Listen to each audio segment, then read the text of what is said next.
नमस्कार दोस्तों, स्वागत है आपका आरजे स्मार्ट क्लास में। आज हम सीटेट 2020 के लिए एनसीईआरटी के सिलेबस पर आधारित ईवीएस के सभी महत्वपूर्ण प्रश्नों पर डिस्कस करेंगे। सीटेट एग्जाम में सभी प्रश्न एनसीईआरटी से ही पूछे जाते हैं, तो इसलिए इन प्रश्नों को आप ध्यान से पढ़िएगा। एग्जाम में आपको बिल्कुल ऐसे ही प्रश्न देखने को मिलेंगे। वीडियो बढ़िया लगे तो लाइक और शेयर जरूर करिएगा, और चैनल को पहली बार देख रहे हैं तो सब्सक्राइब भी कर लीजिएगा। तो चलिए शुरू करते हैं। आज का पहला प्रश्न है कि मनुष्य के पेट में अमाशय रस की प्रकृति कैसी होती है? अम्लीय, क्षारीय, उदासीन या फिर इनमें से कोई नहीं? तो प्रश्न का सही उत्तर है ऑप्शन ए, अम्लीय। मनुष्य के पेट में अमाशय रस की जो प्रकृति है वो अम्लीय होती है, और इसका जो पीएच मान है वो 7 से कम होता है।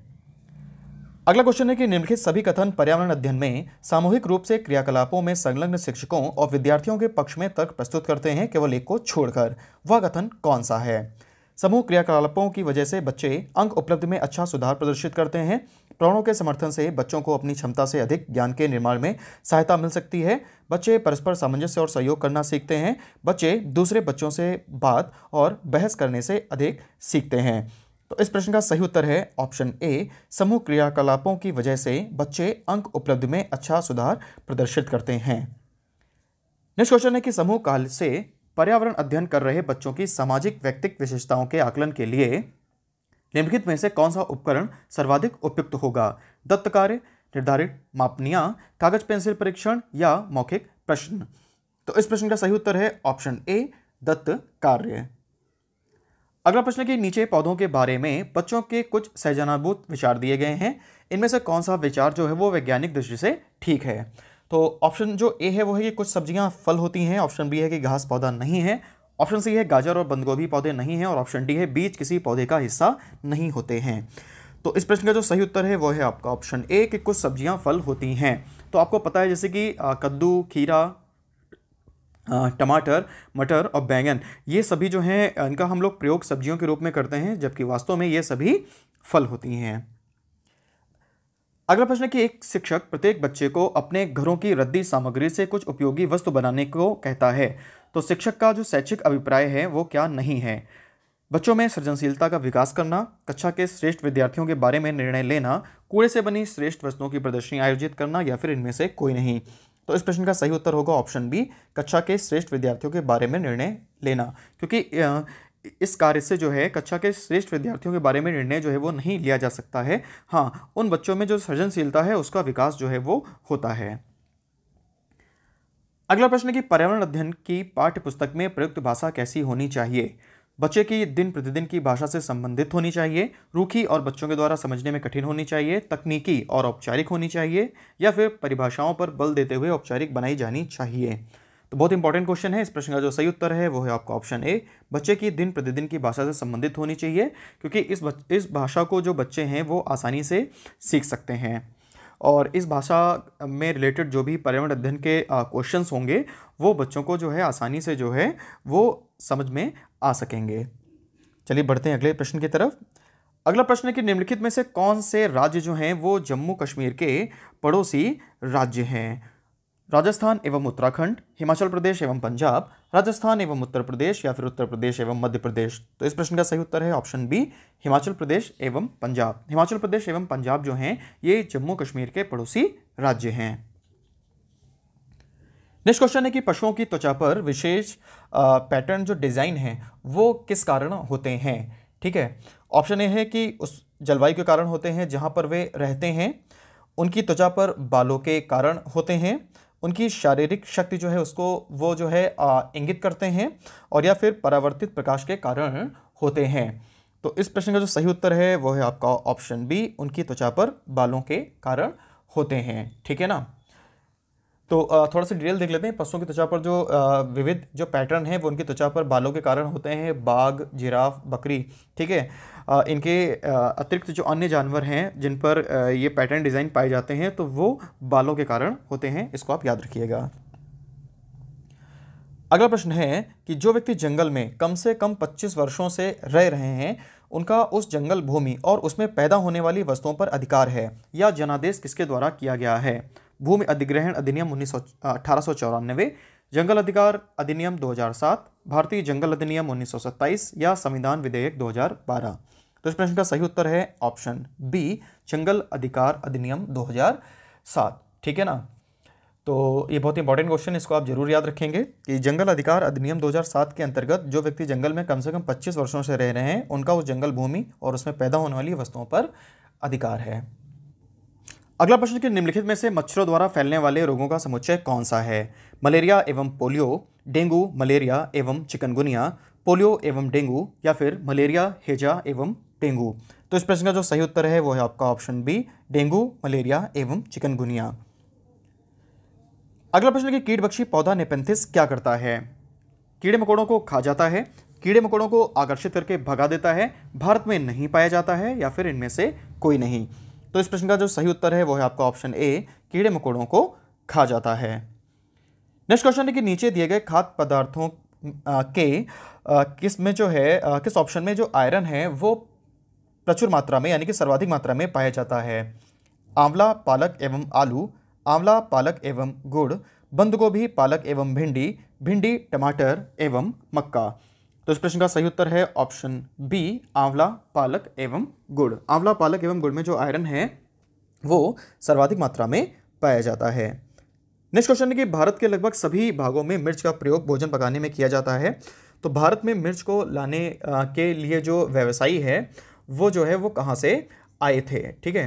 तो इस प्रश्न का जो सही उत्तर है वो है आपका ऑप्शन ए, दक्षिण अमेरिका। तो भारत में मिर्च लाने वाले जो व्यवसायी हैं वो दक्षिण अमेरिका महाद्वीप से भारत में आए थे। नेक्स्ट क्वेश्चन है कि पर्यावरण अध्ययन की विषयी प्रकृति पर्यावरणीय मुद्दों को किसके द्वारा संशोधित करती है?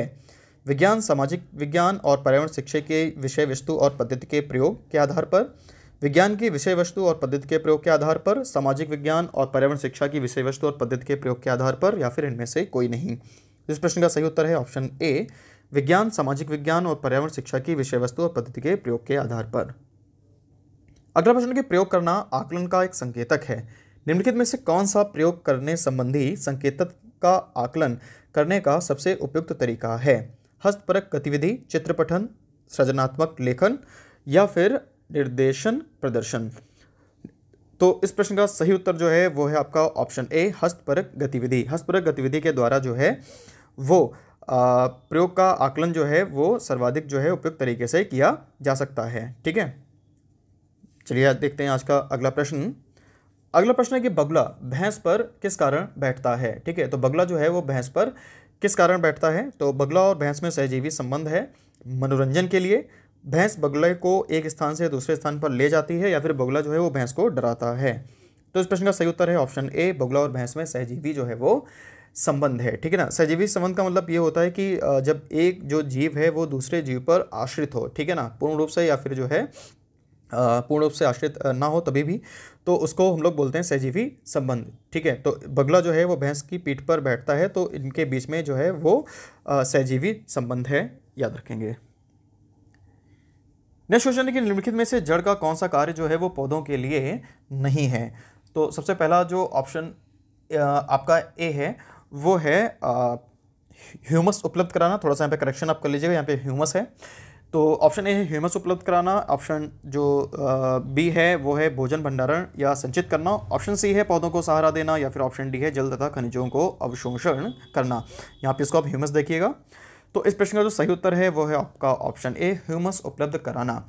ठीक है। तो जड़ का कार्य जो है वो पेड़ पौधों को जो है वो ह्यूमस जो है उपलब्ध कराना वो नहीं है। ह्यूमस जो है वो मृदा के द्वारा जो है वो पौधों को प्राप्त होता है। ठीक है। अगला प्रश्न है, वर्ली पारंपरिक कला का संबंध जो है वो किस राज्य से है? राजस्थान, महाराष्ट्र, उत्तराखंड, या फिर पश्चिम बंगाल। तो वर्ली जो पारंपरिक कला है इसका जो संबंध है वो है महाराष्ट्र से। ठीक है। बहुत इंपॉर्टेंट क्वेश्चन है ये, जरूर याद रखेंगे इसको। वर्ली जो है पारंपरिक कला का संबंध किस राज्य से है? इसका संबंध है महाराष्ट्र से। और भारत में आपको मालूम होगा कि जो सर्वाधिक जैव विविधता अगर आपसे पूछा जाए कहाँ पाई जाती है, तो याद रखेंगे भारत में जो सर्वाधिक जैव विविधता है वो पश्चिमी घाट में पाई जाती है। तो महाराष्ट्र, गोवा, कर्नाटक, केरल के तरफ का जो एरिया है, अरब सागर का जो एरिया है, उसे ही पश्चिमी घाट कहा जाता है, जहाँ पर सर्वाधिक जैव विविधता पाई जाती है।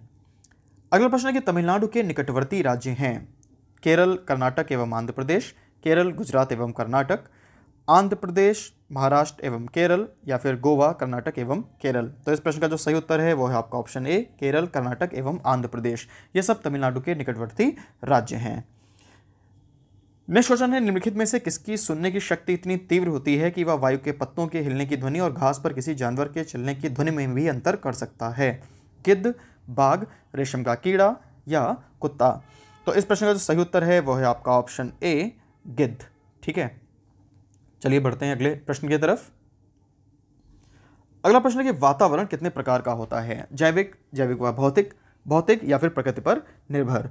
तो इस प्रश्न का सही उत्तर है ऑप्शन बी, जैविक व भौतिक। वातावरण जो है वो दो प्रकार का होता है, जैविक वातावरण एवं भौतिक वातावरण। अगला प्रश्न है कि जैविक वातावरण में क्या क्या आते हैं? पौधे एवं जंतु, पौधे, जंतु या फिर स्थलमंडल? तो प्रश्न का सही उत्तर है ऑप्शन ए, पौधे एवं जंतु। जैविक वातावरण में पौधे एवं जंतु जो हैं ये दोनों ही आते हैं। अगला प्रश्न है कि विश्व की सबसे बड़ी मीठे पानी की झील जो है वो कौन सी है? कैस्पियन सागर, सुपीरियर झील, पैकाल झील या फिर टिटिकाका झील? तो इस प्रश्न का जो सही उत्तर है वो है आपका ऑप्शन बी, सुपीरियर झील। ध्यान रखेंगे विश्व की सबसे बड़ी जो मीठे पानी की झील है वो है सुपीरियर झील, और सुपीरियर झील जो है ये संयुक्त राज्य अमेरिका में स्थित है। अगला प्रश्न है कि ओजोन गैस वायुमंडल के किस भाग में पाई जाती है? समताप मंडल, क्षोभ मंडल, आयन मंडल या फिर बाह्य मंडल? तो इस प्रश्न का सही उत्तर है ऑप्शन ए, समताप मंडल। ओजोन गैस जो है वो वायुमंडल के समताप मंडल में पाई जाती है। नेक्स्ट क्वेश्चन है कि अंतर्राष्ट्रीय पर्यावरण शिक्षा कार्यक्रम की शुरुआत कब हुई? वर्ष 1975, वर्ष 1976, वर्ष 1977 या फिर वर्ष 1978? सही उत्तर है ऑप्शन ए, वर्ष 1975। अंतर्राष्ट्रीय पर्यावरण शिक्षा कार्यक्रम की शुरुआत जो है वो वर्ष 1975 में की गई थी।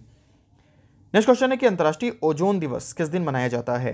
10 सितंबर, 16 सितंबर, 18 सितंबर या फिर 20 सितंबर? सही उत्तर है ऑप्शन बी, 16 सितंबर। अंतर्राष्ट्रीय ओजोन दिवस जो है वो 16 सितंबर को मनाया जाता है। अगला प्रश्न है कि वातावरण का प्रत्येक भाग जो पौधों पर प्रभाव डालता है उसे क्या कहते हैं? वायुमंडल, पारिस्थितिकी कारक, पर्यावरण या फिर जैवमंडल? तो इस प्रश्न का सही उत्तर है ऑप्शन बी, पारिस्थितिकी कारक। वातावरण का वह प्रत्येक भाग जो पौधों पर प्रभाव डालता है उसे पारिस्थितिकी कारक कहा जाता है। अगला प्रश्न है कि अफ्रीका के घास के मैदान क्या कहलाते हैं? ठीक है, प्रेरी, सवाना, पंपास या फिर स्टेपी? सही उत्तर है ऑप्शन बी, सवाना। अफ्रीका के घास के मैदान सवाना कहलाते हैं।